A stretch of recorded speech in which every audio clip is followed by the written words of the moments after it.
If your YouTube homepage feels completely messed up lately, maybe the recommendations are random, repetitive, or just not interesting anymore, don't worry.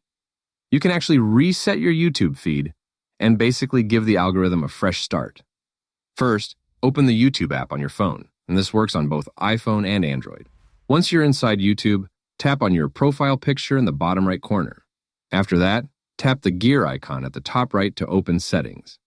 Now, scroll down a little and tap on Manage All History.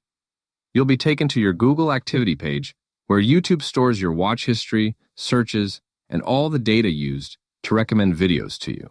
At the top, tap on Controls, then scroll down and tap Manage History. Now here comes the important part. Tap the Delete option near the top right and choose Delete All Time. YouTube will warn you that this removes your watch history, search history, and recommendation data. Go ahead and confirm it by tapping Delete again. Your YouTube home feed is now basically reset.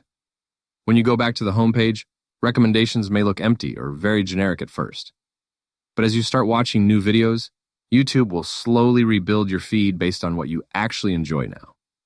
So, if your homepage has been full of random content lately, this is one of the fastest ways to fix it. Thanks for watching. See you in the next one.